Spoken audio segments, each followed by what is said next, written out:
So today I'm going to do an update on a bunch of stuff. Oh, people over there playing. So last time over here the snowmobile's finally out. When there was a lot of snow, the snowmobile wasn't running, and then we finally got it running when there was some snow left, and then all the snow went away once this thing was like running. And it snowed again a couple days ago. We got 10 inches maybe. And then it's supposed to snow again tomorrow, so I'll probably do a video with this. We've been riding it, as you can see. A couple days ago we had this, two other snowmobiles that are over that away somewhere. We had them all out. I'm gonna open this guy's hood, show you what's under the hood. We had them out, and then I took my four-wheeler out. So under the hood of the Beast, I'm actually not Sir CCH still. The 3-cylinder, purple-headed engine. Didn't show that. Okay, so got new air filter. This one is down in there, and this new one here. And the battery there is dead, so whenever we try to start this and it hasn't run for a while, we just use the electric start. Or we hook to make it easier, we use the electric start, so we hook a jump pack up to that to electric start it. I've driven it like twice now.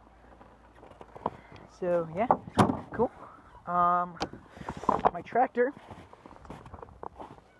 is way down the hill, down that way, and I think I've shown how it has a lot of play in the steering. Riding it down this hill was scary. So like I said, took my four-wheeler out and didn't exactly break it running through the snow, but it does have another problem. So you've seen that board's bad. I'll show in that video more up close to the board. My wheeler's undercover here. Had a ton of snow up in the front end, so I was clearing it out to get airflow to the radiator and stuff. When I realized, cover it some. So let me set this little tripod up. You can see. So this is the CV axle, right? The axle. It wiggles a lot. Let me bring the camera up in here. Can you see it wiggling? Here, if I focus on there. So the bearings inside that differential on both sides. Both sides are bad. Depending on where you get them, they're $26 to $70 for all the bearings. Minus the big bearing, one big bearing. So I'm going to probably be tearing that out soon to see if I need that one big bearing. Three-wheelers are down that hill. They're down that hill there. My tractor's, you can see, you zoom in, really fuzzy, but it's way back there in the woods. I can't see it from here, but it's behind the blue tarp, if you can see that. Zoom back out. So four-wheeler is down for the count till I get new bearings for it, unfortunately. So is our truck, actually. Our truck is down. It's for a while been having engine trouble. It is a 2006 F350 Super Duty diesel. But one day, block heater. One day, as it unlocked, maybe I'll pop the hood and show you the. Yeah, it is. There we go. There's a lot of stuff in here. So, it was down on power. It has been down on power. I'm probably gonna have to set this down. There we go, got it. And now where's the thing in this truck? Right here. Pull that. What way? There we go. There we go. We changed the oil in it right this summer, actually. But up under the hood, got the big diesel. It hasn't been running right. We determined it was something to do with the fuel injection. So now, finally, it smelled. My brother and sister noticed something smelled funny. Me and my dad didn't think much of it for a while, and then we noticed it started smelling like electrical. So our assumption is, I have no clue where something like this would be, but some computer or something that's controlling the electric fuel injection is bad, and that's why it's not running right.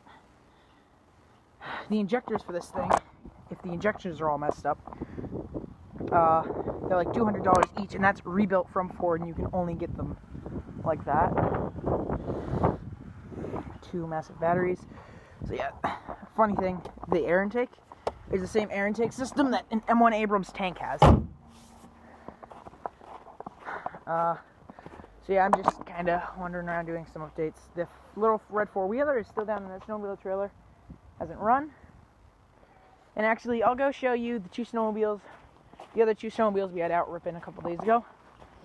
So we had ours, the Polaris Indy Touring XLT, 2-up.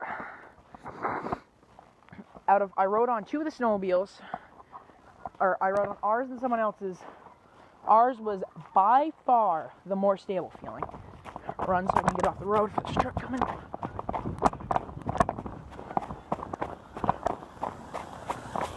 Was, in my opinion, the more stable feeling, and actually, a couple friends were up here riding too. They agreed ours felt more stable. So I rode on, the only one I actually rode on was this one right here. Don't know much about them. They're Arctic Cats. I'll pop the hood on them for you. Show you what's under here. Oh, where's the thing? Here we go. So, this one here, 850cc, 2 cylinders. This one did not feel very stable, and actually it tipped with my brother and my dad on it. It almost did with my dad and one of my friends. And I didn't actually ride on this one. This is another Arctic Cat. I think this one's older. Pop the hood on this one. I know this one is also a 2-cylinder. Seat's all cracked up on this one. Let's see. 850 Arctic Cat. It says Arctic Cat, but it's actually a Suzuki engine. There's some spare plugs over there. So this one, we had both these going. I didn't actually ride on this one. And you can totally hear a difference between the Polaris engine and this engine. There was just such a difference. Kind of like Cummins, Power Stroke, and what's the other diesel company? The Ford Power Strokes, the Cummins, and the can't remember the other one. They all sound different. Actually, these I'm walking over here to show you these. These do not run. This is the better of the 2. It's a smaller engine. This one just doesn't have a pull start. 2-cylinder Suzuki again. This one's an Arctic Cat. This one, in my opinion, has higher hopes of running.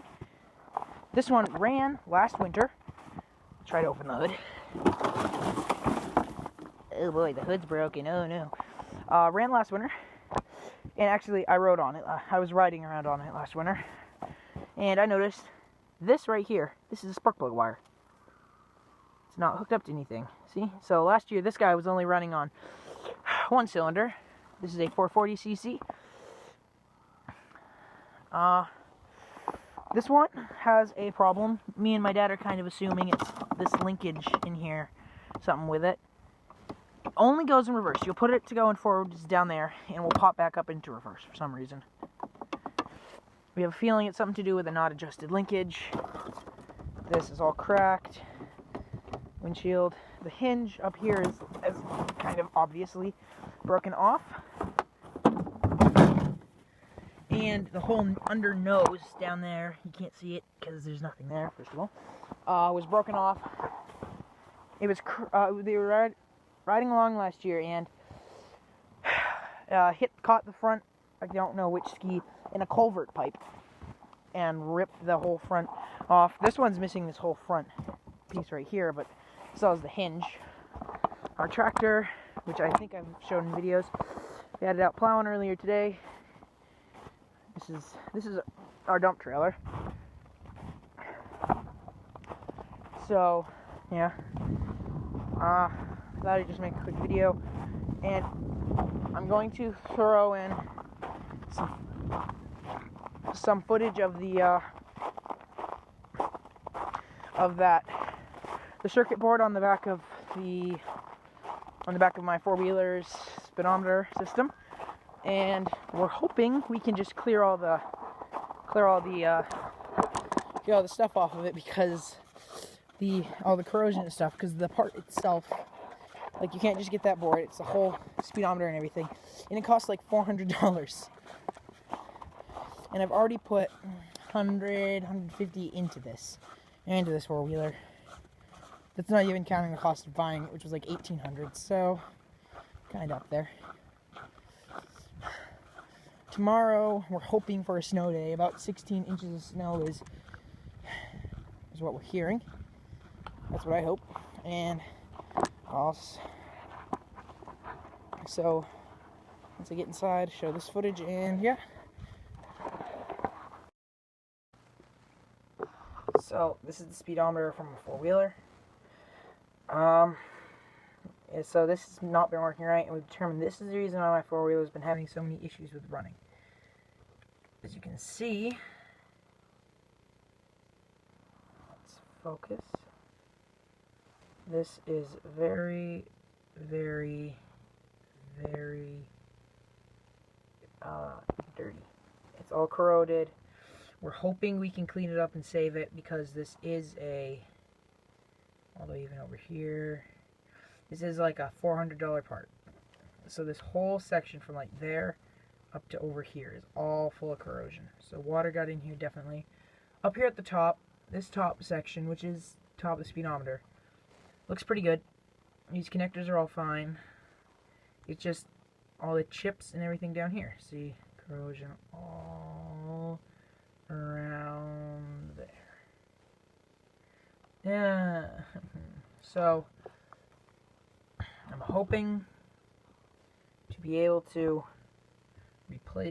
just be able to clean this up, because I have checked online and everywhere